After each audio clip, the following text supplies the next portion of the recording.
नमस्कार, मैं भूपेंद्र पटवा। एकता न्यूज़ में आपका स्वागत है। चलते हैं खबरों की ओर। जिला सहकारी केंद्रीय बैंक के अध्यक्ष पंकज शर्मा का धमतरी आगमन हुआ। कांग्रेस कार्यालय में कांग्रेसियों ने उनका जोरदार स्वागत किया। यहां से वे कांग्रेस नेता नरेश जसूजा के घर महालक्ष्मी ग्रीन पहुंचे। इस दौरान अनेक लोगों ने अपनी मांगें भी रखी। मांगों को लेकर पंकज शर्मा ने उचित कार्रवाई का आश्वासन भी दिया। उन्होंने कहा कि भूपेश सरकार द्वारा चलाए जा रहे जन कल्याणकारी योजनाओं का लाभ आम जनों तक पहुंचाना है। उन्होंने कचहरी चौक स्थित सहकारी बैंक में किसानों की समस्याओं को लेकर चिंता व्यक्त की। जल्द किसानों के बैठने सहित पार्किंग की व्यवस्था करने का भी उन्होंने आश्वासन दिया।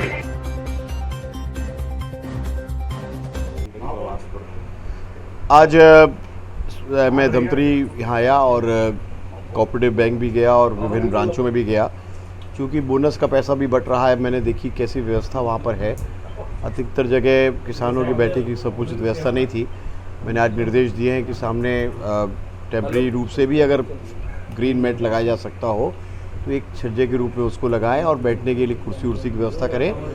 पेयजल की व्यवस्था के लिए भी मैंने कहा है, निर्देश दिए हैं। उसके अलावा यहाँ धमतरी के कोऑपरेटिव बैंक मैंने देखा वहाँ पे बैठने की व्यवस्था नहीं है किसानों के, तो मैंने निर्देश दिए हैं इसको रिनोवेशन किया जाएगा और किसानों के बैठने की समुचित व्यवस्था की जाएगी और पार्किंग की व्यवस्था की जाएगी। इस प्रकार से धमतरी ज़िले में हम लोगों ने विभिन्न योजनाओं के बारे में भी समीक्षा की है। मुख्यतः माननीय मुख्यमंत्री जी की जो फ्लैगशिप योजनाएं हैं उनके बारे में भी आज चर्चा हुई। एक जगह की खबर मिली है कि कुछ किसानों को पिछले वर्ष के धान की खरीदी की राशि भी नहीं मिल पाई है। मैंने उसमें जांच के आदेश दिए हैं और संभवतः अगले हफ्ते मैं खुद जाकर उनको धान का पैसा भी दूंगा। इस प्रकार से सहकारिता को वापस किसानों के पास ले जाने की आवश्यकता है। पिछले 15 सालों में भाजपा ने सहकारी आंदोलन को बहुत बड़ा नुकसान पहुंचाया है। किसानों का विश्वास पुनः कोऑपरेटिव बैंक पे बने, विभिन्न योजनाओं के माध्यम से उनको लाभ मिले। जैसे मैं आपको बताना चाहूँगा कि हमने ऋण के मामले में भी तार फेंसिंग के लक्ष्य को भी बढ़ाया है, 50,000 किया है और ऋण की एक समय अवधि भी हमने फिक्स कर दी है।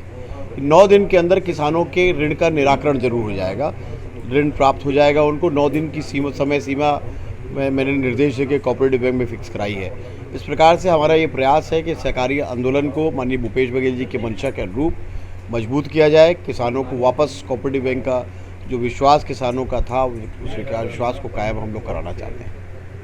जितने निर्देश दिए हैं पार्किंग के लिए, रेनोवेशन के लिए, कब तक पूरा हो जाएगा? देखिए, उसको संचालक मंडल में रखना पड़ता है उसके प्रस्ताव को। इसी महीने में उसको संचालक मंडल में रख के वहाँ जो पीछे उसका जो नोडल ऑफिसर का ऑफिस है उसको वहाँ पे हटा करके वहाँ किसानों के लिए शेड लगाने की व्यवस्था, वहाँ की पार्किंग की व्यवस्था की जाएगी। फिर हमारा प्रयास है कोई भी किसान धूप में ना बैठे अपनी राशि का आहरण करने के लिए।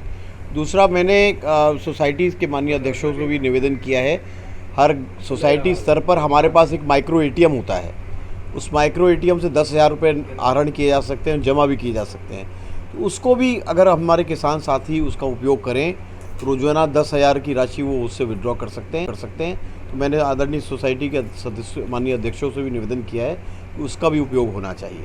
इस प्रकार से प्रयास ये है कि किसानों को कोई भी समस्या ना हो, कभी भी बैंक को आएँ, अच्छा व्यवहार के साथ उनसे मिला जाए।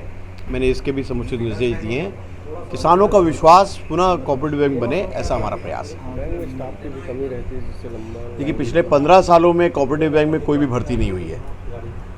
मैंने आपको बताया, भाजपा की सरकारें सहकारी आंदोलन को कुचलना चाहती है। वो नहीं चाहती कि सहकारी आंदोलन फले फूले।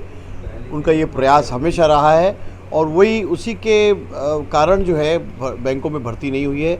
उसके सेवा नियम अभी बन रहे हैं, बहुत जल्दी बैंकों में भर्ती भी होगी, समिति स्तर पर ही भर्ती होगी। एकता न्यूज़ में आज बस इतना ही। अगले बुलेटिन में फिर मिलेंगे, तब तक के लिए नमस्कार।